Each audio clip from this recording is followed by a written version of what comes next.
Give me a fan base that's on the level of the Apple fan base. There's nothing. Like you have YouTube channels that are just Apple channels.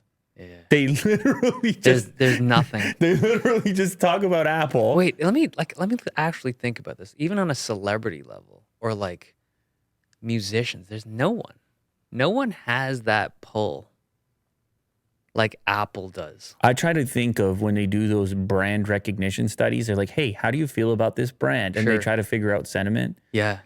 And they always, in that list, there could be the likes of like Google will be in there or Starbucks. Sure. And they're like, which brands do people just inherently feel positively about? Right.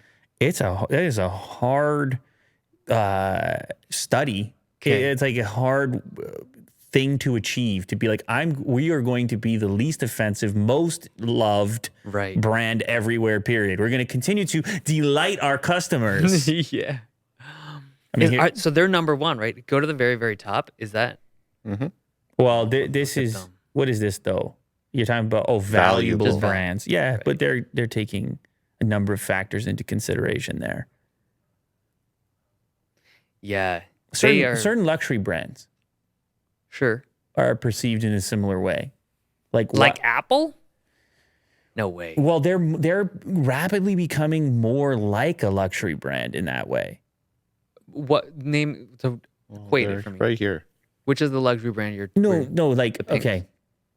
I'm talking from a profit margin perspective. Ah, That they're saying, hey, we don't need these slim and trim profit margins. right. They're really a standout in the industry that they're able to turn one customer into that much profit. Right. Right? They'll like, I mean, you think about it though. How many people own an iPhone, an iPad, a MacBook, Yeah. iCloud, The whole thing, right? Yeah. the whole boat? Maybe a watch, AirPods, the whole thing, right? Ecosystem doesn't even. It's not even the right word. It's like a thing. It's We just like got your life. Yeah. A lot of people. Yeah. So there's some other brands I think that, again, when it comes to the perception of value, like that brand's going to take care of me, or that brand represents something, or the name or logo represents something.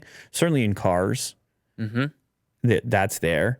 But I was also just considering those luxury brands because people get really upset about that too. They're like, how can you spend that much money on a purse or whatever? The margins on that stuff must be crazy. Incredible. Like they're like $10,000, $12,000 bags. Incredible. So like when I think about finesse Yeah.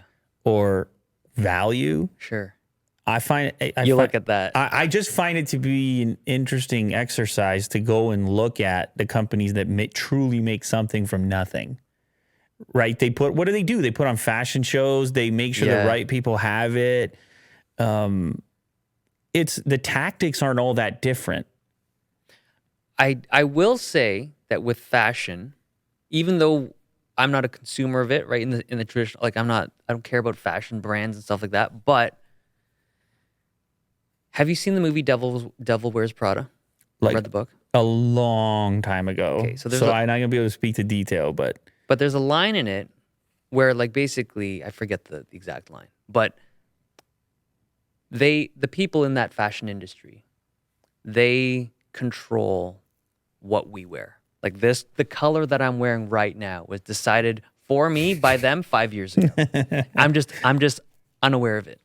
I mean, that's the idea behind the big fashion houses. But yeah, their margins are nuts, dude. Like, you've seen the prices of those things? You've seen them. yeah. Well, recently, especially through COVID and stuff, which is kind of also interesting, that during a really a time of a lot of unknowns, that the like founder or owner of those luxury brands, Arnaud, the French guy, he's been flip-flopping with Bezos for the world's richest man. Like all those brands are doing really well Wow. throughout this whole thing.